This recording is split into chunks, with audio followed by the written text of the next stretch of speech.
Hello and welcome back to Doctor Who, the cancelled years. In this video, we'll be covering season 48 of Doctor Who, so let's get started.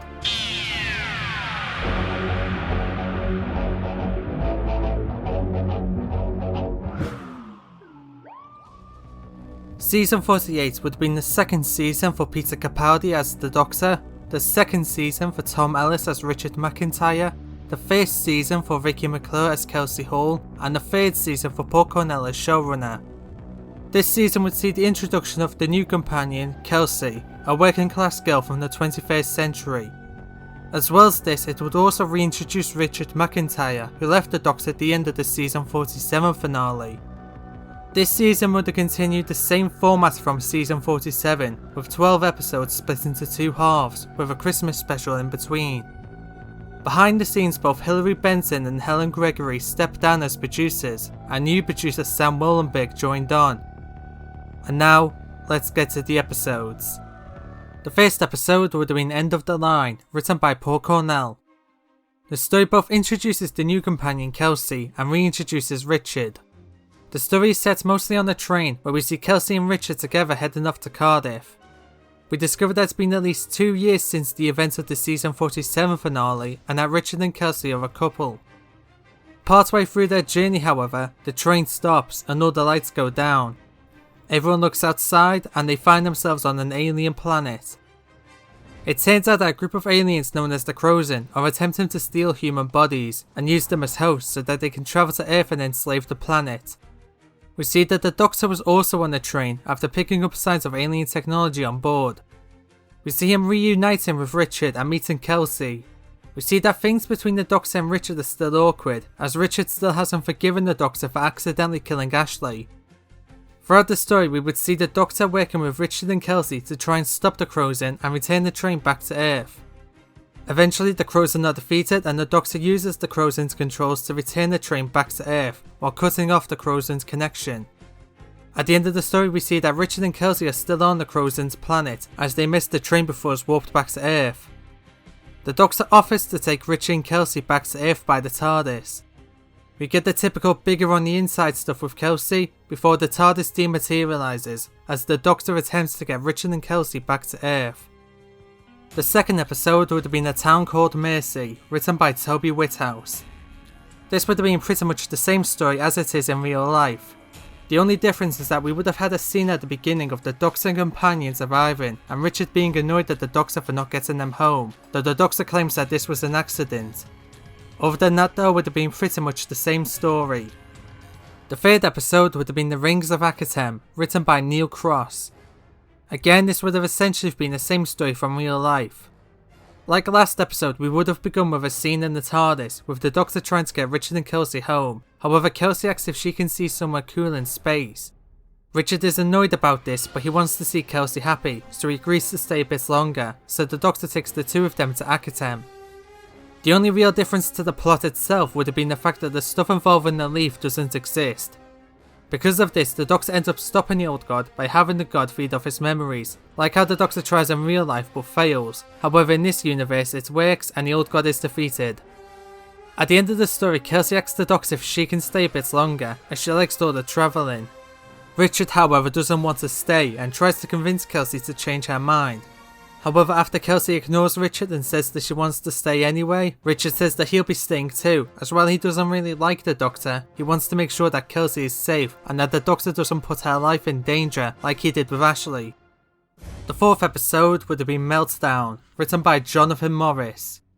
This would have been a very controversial story, as it covers the 1986 Chernobyl disaster. The story sees the TARDIS performing an emergency landing in Chernobyl, 12 hours before Reactor 4 blows. The Doctor wants to leave as he knows exactly where and when he is. However, Kelsey wants to prevent the disaster and abandons the Doctor to try and prevent Reactor 4 from exploding. Kelsey ends up being successful in warning the people at the reactor and the disaster is diverted. Naturally, the Doctor is furious at Kelsey and ends up abandoning her and Richard. Then not long after, the trio begins to spot dragon-like creatures in the sky, which the Doctor recognises as the Reapers from the Pyramid story Wounded Time. The the Reapers begin to terrorize Chernobyl and eating anyone that gets in their way. The story then sees the Doctor reuniting with Kelsey and Richard and working with them to fix time, with the only way to do this is to cause the disaster themselves. They go back in time to 2 hours ago, and the Doctor and Richard work together to stop past Kelsey from warning the people at the reactor, while the current Kelsey is forced to make sure that reactor 4 blows. Eventually the reactor explodes and the past versions of the Doctor, Richard and Kelsey and the TARDIS fade out of existence. And with that, the trio make their way back to the TARDIS, as Chernobyl falls around them and chaos breaks out. The 5th episode would have been Kelsey's Choice, written by Simon Nye. This would have been pretty much the same story as Amy's Choice from our own universe. The only difference would have been the fact that the Dream Lord would instead be played by Graham Garden. Other than that though, would have been pretty much the same story. The 6th episode would have been The Big Bad Wolf, written by Joseph Lidster. The story would have been set in a gothic mansion on a dead moon in the quiet parts of the universe. The TARDIS arrives within the mansion after picking up a distress signal from its location. The trio begin to explore the house before they all get separated from each other. As they explore the house, they begin to hear Henry Hall's Who's Afraid of the Big Bad Wolf playing throughout the house. Furthermore, the trio begin to feel as though they're being watched by something, or someone. Kelsey finds a room containing an old record player, which is where the music is coming from. She turns off the record player, however not long after doing so, the atmosphere begins to get colder and quieter. As the trio try to find each other, they begin to feel more and more tense and scared, as they begin to feel as though something is watching them even more than before now. And the three of them soon discover that the corridors are being stalked by statues of plague doctors who are slowly following behind all three of them, never stopping, never pausing. The trio soon reunite and decide to abandon the house, but find that the TARDIS has vanished, and as they search for it, it becomes more and more obvious they're going around in circles. Something is going on, something is controlling the house. They theorise that there must be something living within the house itself, something powerful and evil. It was resting when they arrived, but something has awoken it, and they quickly realised that it was the music that was keeping it dormant. The rest of the story sees the trio searching for the room containing the record player, while being stalked by the plague doctors and dealing with whatever is living within the house, as it constantly shifts corridors, shrinks rooms and even tries to kill the trio. Eventually they reach the room with the record player, which now contains the TARDIS. However, the door is locked and the Doctor's key doesn't work on it. They then restart the record player just as the plague doctors close in on them for the kill. The music starts and the plague doctors leave the room. However, when the trio peek out of the room to see where they went, they find the corridors to be empty, as if they were never there. The story ends with the trio entering the now unlocked TARDIS and taking off, though the camera remains outside the TARDIS. The TARDIS takes off as Who's Afraid of the Big Bad Wolf continues playing. However, after the TARDIS has left, the record player begins to scratch up and the music cuts off. We slowly fade to black as we hear the scraping sounds of the plague doctors, before going into the end credits. So that was season 48A. Now for the Christmas special. Relative Dimensions, written by Paul Cornell and Mark Platt. The story would have saw the Doctor inviting his granddaughter Susan to celebrate Christmas with him, Kelsey and Richard, along with her son Alex. At first it appears to be a nice and happy celebration of Christmas. However, everything goes wrong when the Doctor recalls Susan's room from the TARDIS's holding ring, and out of the room emerges a giant pan-dimensional electrofish, which Susan had picked up at some point during her travels. The fish, which we learn is called a Blitzen fish, begins to breach the planes of reality within the TARDIS. Eventually, however, the Doctor, along with Kelsey, Richard, Susan and Alex, are able to release it back into its own region of space, where it can't harm anyone else. At the end of the story, the Doctor drops Susan and Alex back off at home and says their farewells to them, before returning to the TARDIS and journeying off back into time and space. And now, back to the main season for season 48B. The 7th episode would have been The Curse of Sol Aureum, written by Pete McTeague. The story sees the TARDIS arriving on Sol Aureum, one of the universe's greatest luxury planets. However, upon arriving, the Doctor finds that the planet has been turned into a beaten down refugee camp and has been taken over by a group that the population refer to as the Evil Ones. We learn that the evil ones control the planet and have forced 3/4 of the population to mine for a chemical gas known as Stran. The Doctor decides to investigate into the evil ones and eventually discovers them to be the last surviving members of an old warrior race named the Vortex, who are attempting to revive their race using the Stran gas. Eventually, however, the Vortex are defeated when the Doctor gets the miners to rebel, and the Stran gas is swapped with a different gas named Dodd, which causes all the Vortex to suffocate to death. The 8th episode would have been Dinosaurs on a Spaceship, written by Chris Chibnall. This would have been pretty much the same story as it is in real life.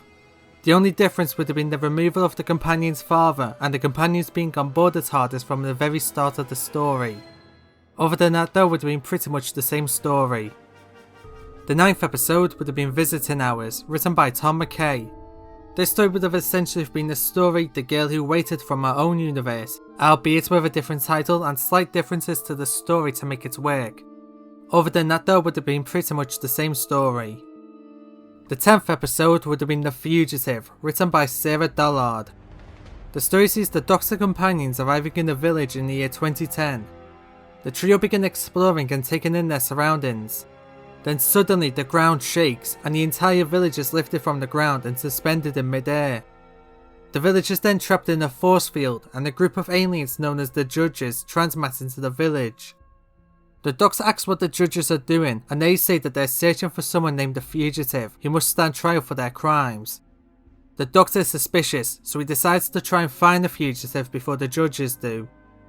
It turns out that the Fugitive is actually the shopkeeper named Aaron, who we discover to be an alien from the planet Comat. However, Aaron has no idea why the Judges want him, as it turns out he's erased his memories. We learn from his family, however, who are also aliens but have retained their memories, that Aaron was a hitman for hire who assassinated the Queen of Comat. He then took his family to Earth and erased his memories in an attempt to escape the law.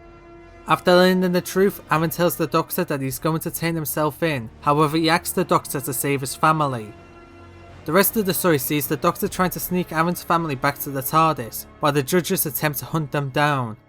Eventually Aaron is found and is taken back to Comat to stand trial. And with Aaron captured, the force field is dropped and the village is returned back to normal. And the story ends with the Doctor taking Aaron's family to a colony world where they can live. The 11th episode would have been Evil Behind the Eye, written by Paul Cornell and Caroline Simcox. The story begins with the TARDIS trio hanging out in the console room. Then unexpectedly, the Doctor flinches in pain and collapses to the ground. Richard and Kelsey help him back up and the Doctor makes a very quick recovery. He then says that they could all do with a rest and offers to take them to Felix 9, the planet of the 1000-year festival. Upon arriving on Felix 9, Richard and Kelsey soon find themselves separated from the Doctor, as he appears to have accidentally left them behind. However, as they search for the Doctor, they discover a group of humanoids hiding behind a wall where no one can see them. Richard and Kelsey are about to say hello to the strangers when they hear them talking about a plot to assassinate the King of Felix 9, and that the assassin has arrived and is preparing for dawn.